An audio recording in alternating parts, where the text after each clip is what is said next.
welcome back. Today, I know you guys have been waiting for a while for an update on the farm, and I apologize. It has just been crazy around here. But today, you're not going to get it either. Today, I'm going to be talking about my alpha-gal journey. A viewer reminded me the other day that it has been a year since I last posted about my alpha-gal. So today what I want to do is kind of go over my story a little bit and just tell you how I'm doing now, a year after having my SATT treatment. So I guess it was a little over 2 years ago. I went on a field trip with my two oldest kids, and I was pregnant with my third child. I had gone to go get me something to eat that morning, and it did contain pork products.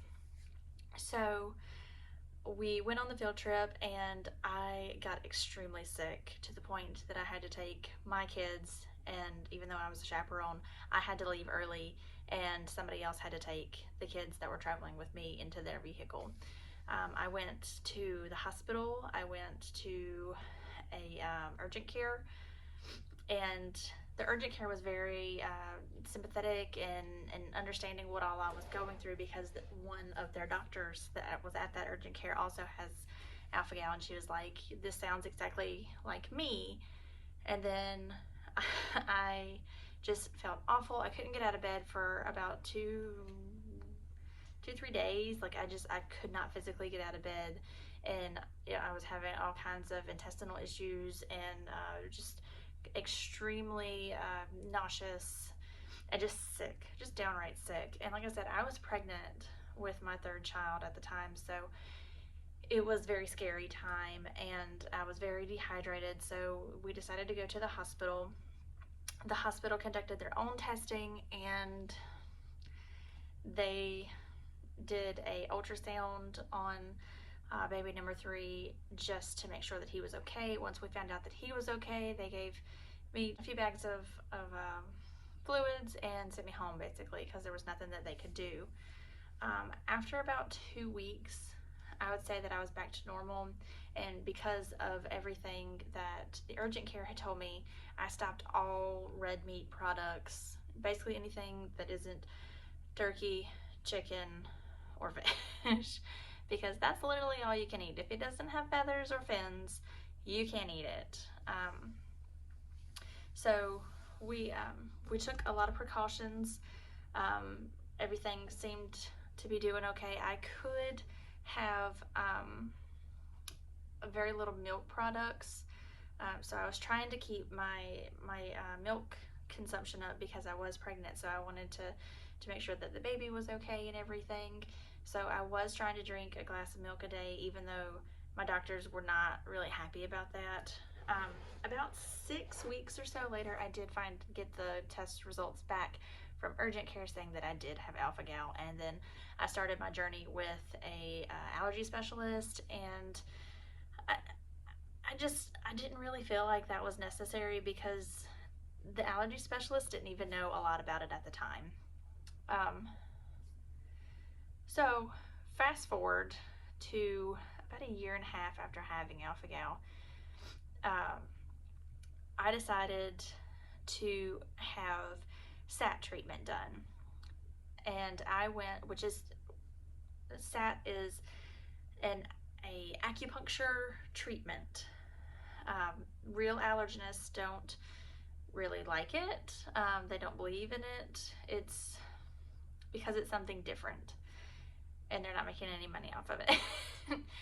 But so what you do is you go to an acupuncture therapist that is qualified and certified. Please look up and make sure that they're certified to do SATT before you decide to just get treatment from somebody that says that they can do it. So I went to the Harbor Clinic in Lynchburg, Virginia. It's about 2 hours away from my house, but that was okay. I went, and she did just a few non-invasive tests at all, and you hold this metal stick in your hand, and basically whenever you're allergic to something, goes in to the little contraption. Like, you can't fight it. And honestly, I couldn't fight it at all. It was, I felt so weak. She was like, well, you definitely have alpha-gal. And then I also told her a couple other allergies that I had. And she was like, well, we can treat that all at the same time. So I was like, okay, win-win. So what they do is they put these teeny tiny little pins in your ear. And I had 3 pins, I think. I think I had 3 pins. It was 2 or 3. They're so teeny tiny you can't even see them. Well, I mean, you can see them like if you get like really up in there, but I mean, when you're having a conversation with somebody, nobody would ever know that they're there. And they put a little bitty Band-Aid over there, and the only thing is you have to wear it for 3 weeks, and you can't get it wet. So I was like, okay. And if you decide to do this and have this done, they give you like 2 shower caps. I suggest going on Amazon beforehand and go ahead and order you some extra one of those little ear caps, because 2 is not enough, especially if you're a girl. And I decided to have it done, in June. Stupid mistake by me because I had to go to the pool and I couldn't get my head wet. So I had, 2 kids that were in the pool with me, and there had to be no splashing, so I was kind of the bummer parent. But anyways, so my 2 weeks was up, and during the 2 weeks you cannot have any of the products that you're not allowed to have. And then you go back, they take the little pins out, and they do the exact same test with the little metal stick, and I can fight that woman off this time. So we knew that it had worked. And for those that don't know about alpha-gal, alpha-gal is an allergy that comes from a Lone Star tick, and now they are finding that it can come from chiggers as well. I am pretty positive that mine came from a tick, but I did get into a patch of chiggers about the same time. But because I had a pretty gruesome mark on my leg, I'm pretty positive that it came from a tick. But after I had the SATT treatment, what you do at that point is you go extremely slow, okay? Because you can go into anaphylaxis with this, and it can potentially be fatal because of anaphylaxis.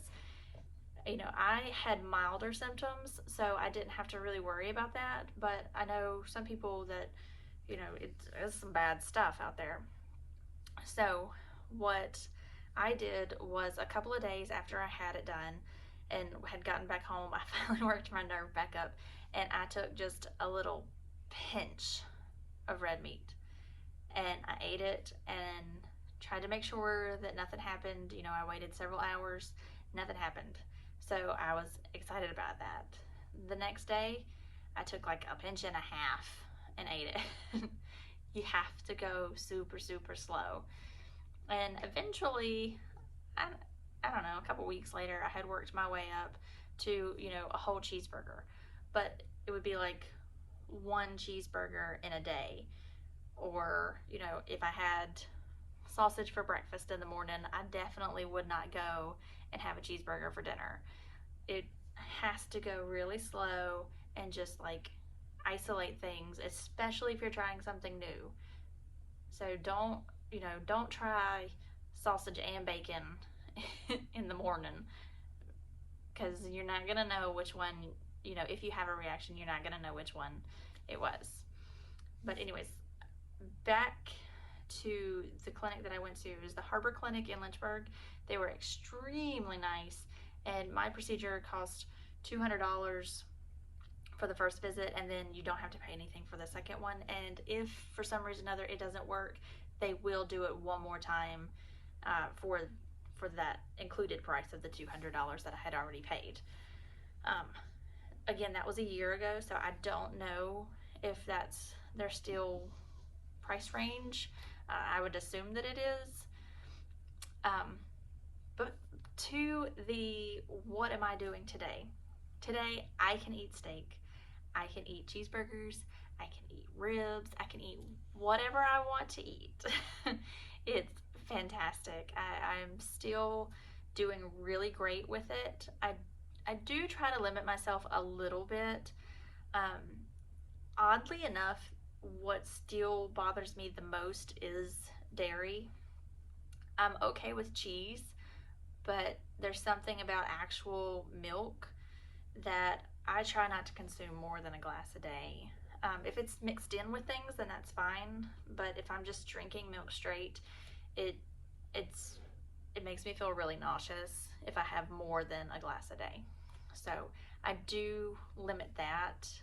And if I'm eating like an actual steak, then I try not to eat the whole thing because again, it can make me it can make me feel a little nauseous, but for the most part I'm perfectly fine. And I've even gone as far as to have sausage and bacon in the morning, and then I might have a cheeseburger or something for dinner, and I haven't had any issues with that. I used to have a little bit of fume issues, whereas like if my husband was cooking a cheeseburger or something like that, I would have to go into the furthest section of the house and have a fan running, or I would get a terrible headache. Now I can cook it before he even gets home. So my fume reactions are gone. My tolerance has, gotten so much better. Really, the whole thing has gotten better. And I've said this before and I will say it again. If something bites me tomorrow and I start having a reaction, I will call Harbor Clinic and have the next available appointment that they have. It can come back if I get bit by another tick that has it or carries it, and it happens. But I would definitely give them a call back 100% and have it redone just as quick as I could. I have had family members that have went and had it done, and they've had great success with it as well. I believe in this procedure, and I recommend it to anybody that is suffering with alpha-gal or any type of allergy that they could treat. So that is your 1 year update of my alpha-gal story. So I hope you guys found this helpful. Go ahead and hit the subscribe button or give me a big thumbs up, and we will see you guys later.